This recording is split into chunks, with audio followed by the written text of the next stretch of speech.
Karagdagang personal na security guard ang rekomendasyon ng dating hepe ng Philippine National Police na si Senator Ronald Bato de la Rosa para sa mga kabarong sina Senators Sherwin Gatchalian at Riza Hontiveros na parehong nakatanggap ng death threat dahil sa kanilang investigasyon sa iligal na pugo.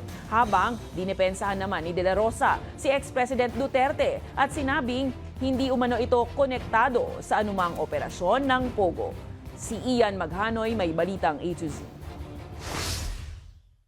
Dapat i-beef up nila yung security nila para makasiguro tayo. Yan ang hirit ngayon ng dating hepe ng Philippine National Police na si Senator Ronald de la Rosa para sa karagdagang kaligtasan ni na Senator Sherwin Gatchalian at Senator Riza Hontiveros. Ito'y matapos makatanggap ng death threats ang dalawa kasabay ng kanilang investigasyon sa illegal na operasyon ng mga pogo. Individual security nila, yung kanyang personal security. Dahil kung sabihin natin na establishment security lang ng Senado, what about kung lalabas siya sa Senado? Agad na nagsumbong si Gatchalian sa Pasay City Police Substation. Na may record lang yung nakikita nila dun sa YouTube na merong threat nga yung ating senator.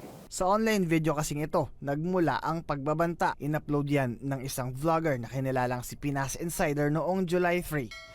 Nagbigay ng matinding babala si Dr. Toto Causing kay Senadora Riza Hontiveros at Senador Win Gatchalian dahil nagbayad na di umano si Alice Goo sa kanyang mga tauhan ng tig-5 milyong peso upang tuluyan ng patahimikin ang dalawang senador na nag-iimbestiga sa kaso nito. Umani ang video ng halos 3,000 likes at mahigit 150,000 views. Ayon kay De La Rosa, Pwedeng magkakaroon ng threat dahil Pogo is a multi-billion industry. Para ring drug industry, no? Dahil money is the root of all evil.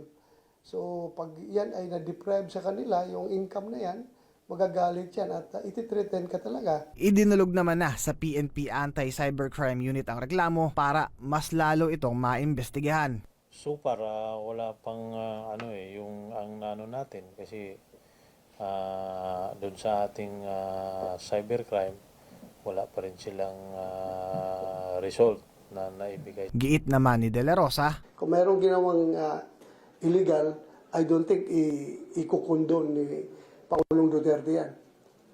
Sa Davao pa kami noon, may instruction yan sa akin na pag itong mga Chinese na ito mayroong ginagawang hindi maganda, you know what to do, trabahuin mo. sa gitna yan ng kaugnayan ng dating gabinete ni Duterte na si Michael Yang kay Yu Zhengkan at Hong Zhiyang na pawang mga incorporators ng sinalakay na Pogo Hub sa Bamban. Sinubukang kunin ng Balitang A to Z ang panig ng kampo ni suspended Bamban Mayor Alice Goo para alamin kung kilala ba nila ang uploader ng video. Pero hindi pa ito sumasagot sa aming text o tawag. Wala pa rin komento si Hontiveros hinggil sa natanggap na death threat. Para sa Balitang A to Z, Ian Maghanoy.